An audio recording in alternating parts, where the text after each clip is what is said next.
The Learning Spaces Collaboratory YouTube series is an opportunity to present stories from the LSC community about planning that focuses on the future of 21st century learning spaces for 21st century learners.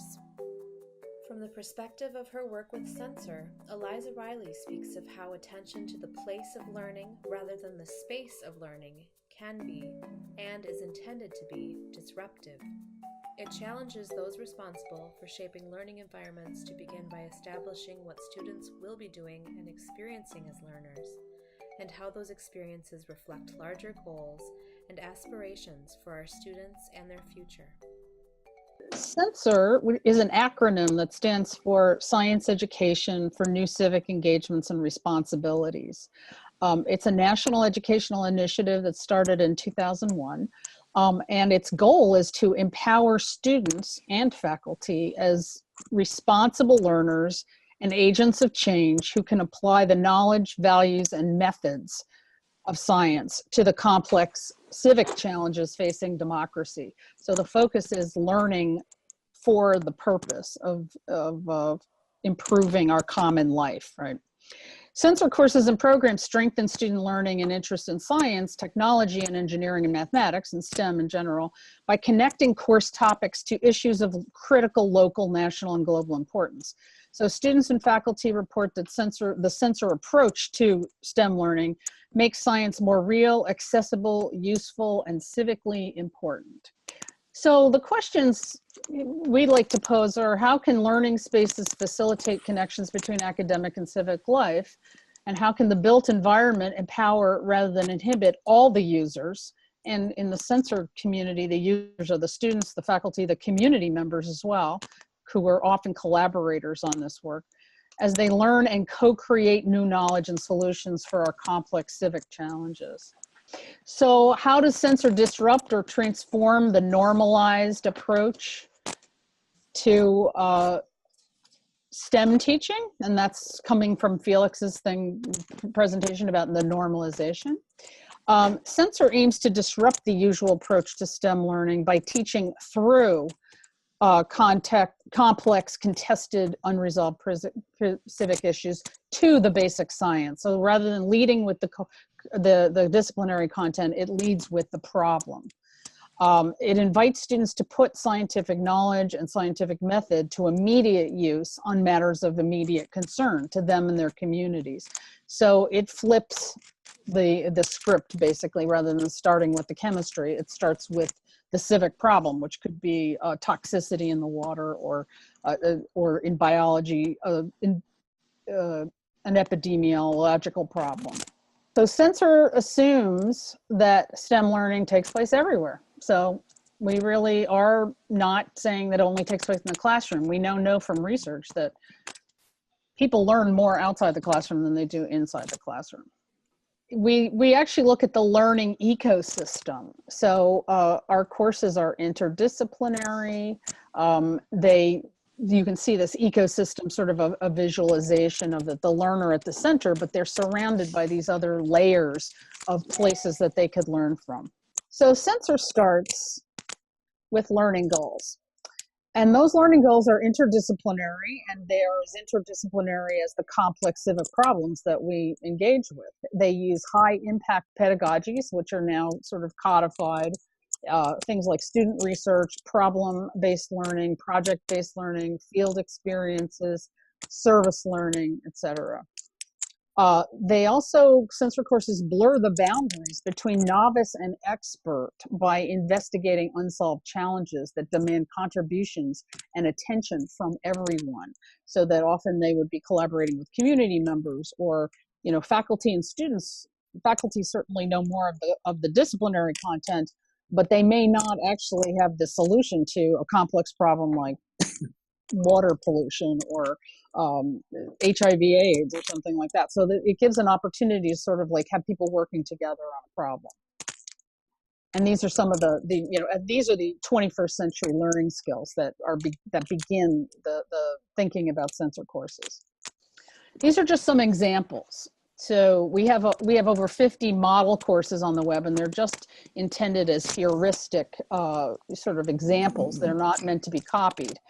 But you can see instead of teaching intro biology, a course was redesigned as biomedical issues of HIV/AIDS at Rutgers University, or an advanced biology course was reframed as stem cells and social justice, which really talked about sort of the issues of racial and ethnic identity in the treatment of stem cells.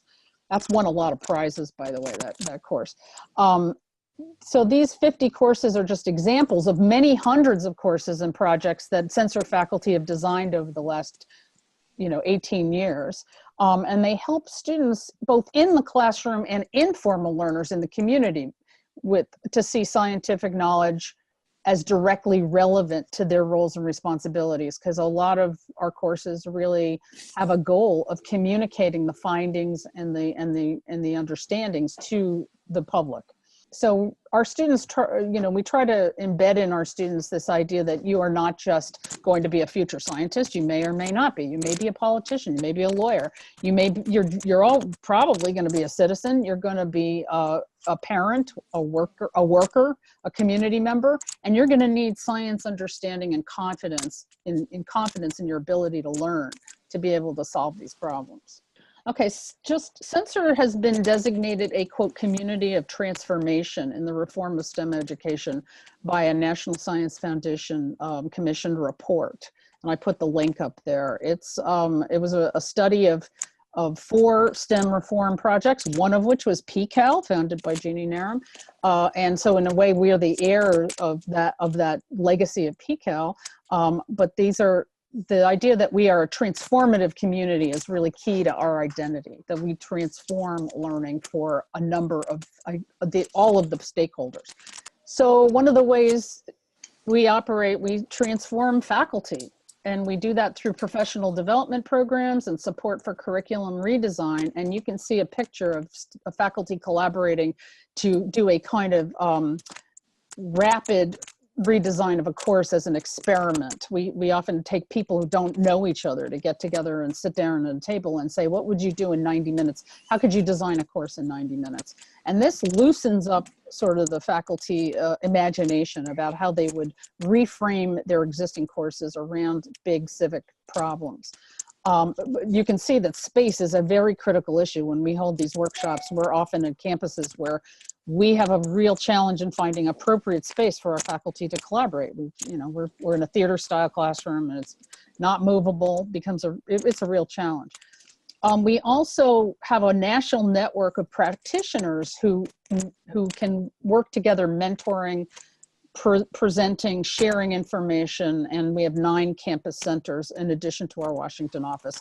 So our network is a major place that we it's a major strategy for us to help faculty find the support they need. SENCER transforms students, and it does that. It demands a creative and problem-centered approach to the pedagogy and the learning environment. We do it through field work, through project-based stuff, through technology. A lot of our courses use GIS mapping.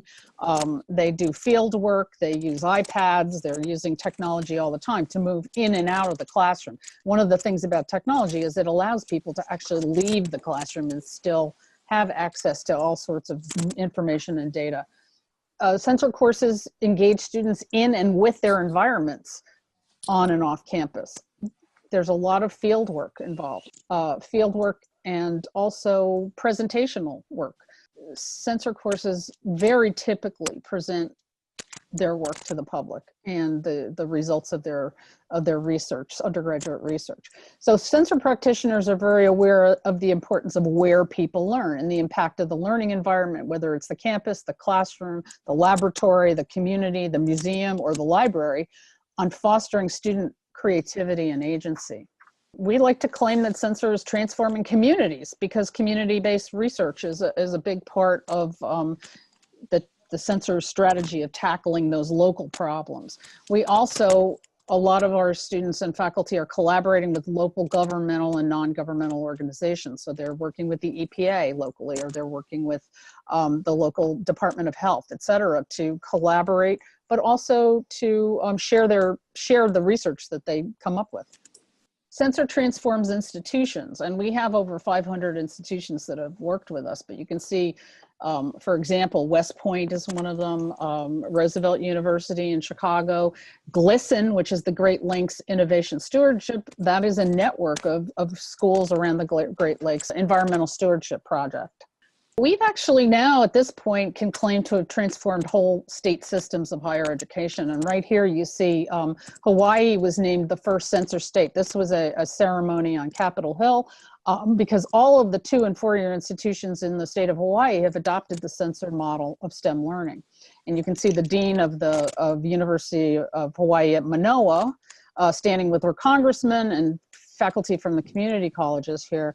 The SENCER Hawaii is the SENCER state, but now we've got a project also. Alaska is, these are states with smaller systems, which makes it easier to do. But we're actually transforming sort of system-wide. So SENCER approaches, as you can see, the environment is a conceptual and physical civic space. So we think of the learning environment as a civic space, and creating pathways for learning and knowledge production. It's very important that we try to help students become producers of valuable knowledge. This is what faculty sort of identify as producers of knowledge. And one of the ways of getting students to engage with science is to say that there's room for them too in this process of knowledge production. We invite you to visit the LSC website for further stories from the field about the process of planning, of focusing on users in the context of focusing on the future for learning and learning spaces. Our website provides links to national reports that are major resources for planners at all stages of attending to Spaces That Matter, a portfolio of spaces that work, and collections of essays about audacious questions for planning that go beyond current practice. Information about upcoming activities related to learning spaces within the broader LSC community is also posted.